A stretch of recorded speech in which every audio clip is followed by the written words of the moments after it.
So hello everyone, welcome back to my channel once again.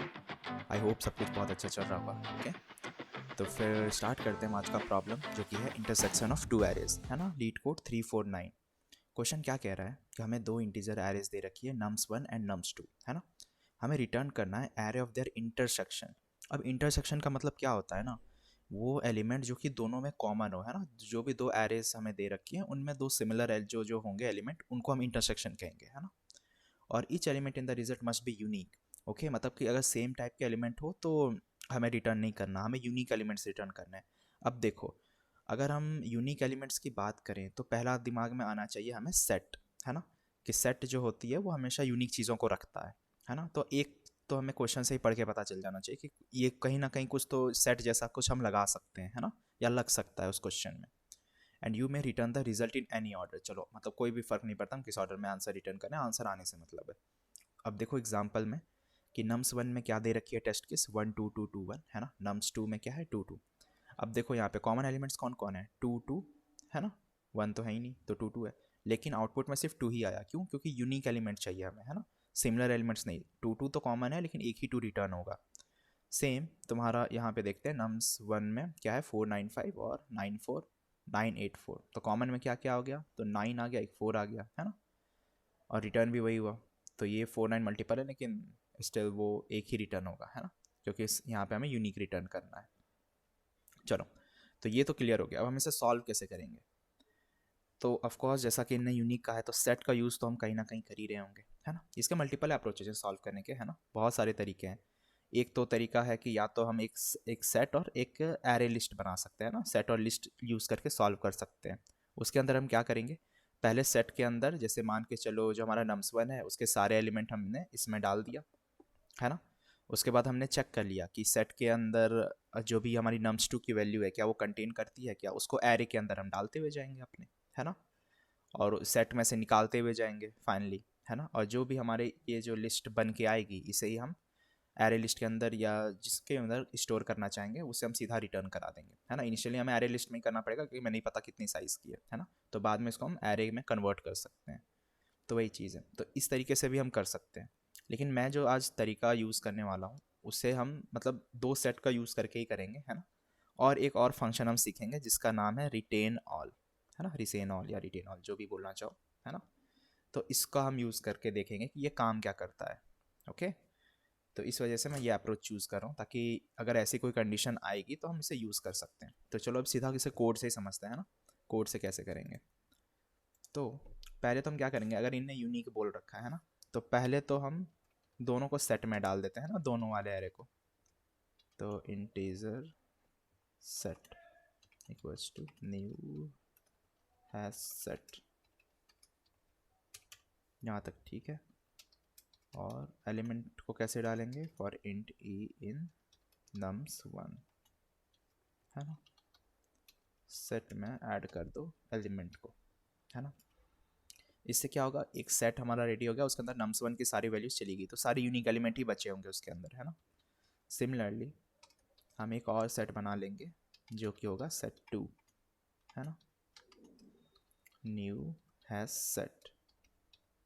अब इसके अंदर हम क्या करेंगे, set2 के सारे एलिमेंट्स को डाल देंगे and E in nums of 2, है ना। तो set2 डॉट एड एलिमेंट, है ना। अब हम क्या करेंगे ना, सेट डॉट रिटेन ऑल, है ना, set2। तो ये फंक्शन जावा के अंदर होती है। इससे हमारा क्या होगा ना, जो भी हमारे सेट में एलिमेंट्स होंगे, है ना, अगर जो यूनिक एलिमेंट मतलब जो मैच कर रहे होंगे set2 के एलिमेंट से, वही उसी को बस ये सेट के अंदर रखेगा, बाकी सबको ऑटोमेटिक सेट से बाहर कर देगा, है ना। मैं क्या कह रहा हूँ, अगर हम सेट पे रिटेन ऑल लगाते हैं तो वो क्या करेगा, हाँ यहाँ पे हमारे पास दो सेट्स हैं, है ना। तो वो जो दूसरा कलेक्शन है हमारे पास set2 का, उसमें जो भी एलिमेंट कॉमन होंगे ना उनको ही सेट के अंदर वो अपने पास रखेगा, बाकी सेट जो सेट जिस पर हम लगा रहे हैं ना उसी में से एलिमेंट को बाहर कर देगा जो उसको कॉमन ना मिले वहाँ पे। क्लियर। और सेट में ऑफकोर्स यूनिक एलिमेंट ही रहेंगे। तो अब बस हमें इसे ही एरे के फॉर्म में रिटर्न करना है क्योंकि ऊपर में इनने एरे दे रखा है। तो एक इंटीजर एरे बना लेते हैं, answer new int set dot size, है ना, इसी सेट की साइज़ का, क्योंकि उतना ही हमें रिटर्न भी कराना है ना। और एक इंडेक्स बना लेते हैं क्योंकि हमें वैल्यूज़ पुट करने पड़ेंगे इसके अंदर। तो for int E in set, है ना। तो आंसर के अंदर हम डाल देंगे जहाँ इंडेक्स पर एलिमेंट को, है ना, और इंडेक्स वाले पॉइंटर को बढ़ाते जाएंगे जब तक कि वो ख़त्म ना हो जाए, हाँ, जहाँ तक वो एलिमेंट डाल पाएगा वो हमारे एरे के अंदर पुट कर देगा और फाइनली हम इसे रिटर्न करा देंगे, राइट। एक बार चला के देख लेते हैं। ओके,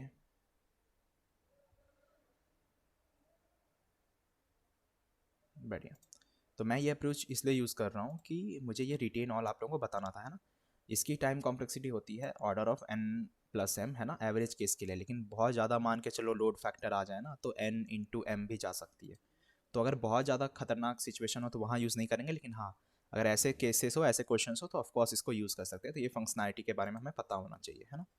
आई होप इसमें कोई डाउट नहीं रहनी चाहिए। हमने क्या किया था, हमने 2 सेट बना लिए, है ना, दोनों nums1 और nums2 को डाल दिया। तो अगर हम इसे ड्राई रन करके देखें थोड़ा, तो कुछ खास है वो नहीं वैसे इसमें, है ना। तो मान के चलो हम यही ले लेते हैं, इनके जो टेस्ट केस हैं 1 2 2 2 1 और 2 2, है ना। मान के चलो हमने ऐसा सा ले लिया। हम पहले क्या कर रहे हैं कि दोनों को तो पहले सेट 1 सेट 2 में डाल रहे हैं ना। तो ये तो हमारा nums1 हो गया, ये हमारा nums2 हो गया। तो सेट में क्या होता है, सिर्फ यूनिक एलिमेंट जाते हैं ना, तो इसके अंदर सिर्फ 1 और 2 जाएगी। और सेट 2 के लिए क्या होगा, सिर्फ 2 जाएगी, है ना, यहाँ पे।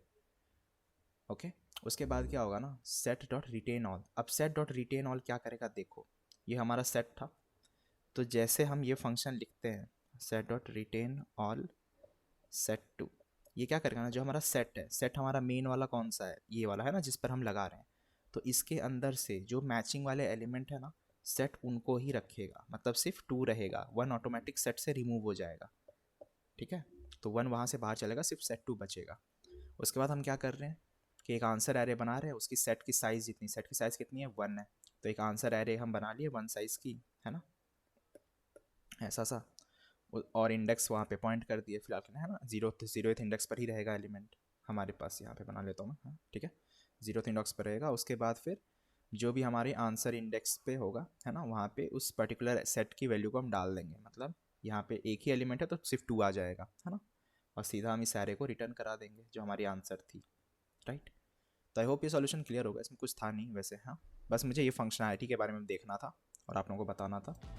तो बस या फिर मिलते हैं अगली वीडियो में, तब तक के लिए keep learning, keep coding, keep exploring. See you guys in the next video and do like, share and subscribe the channel, okay, and happy Sunday to all of you.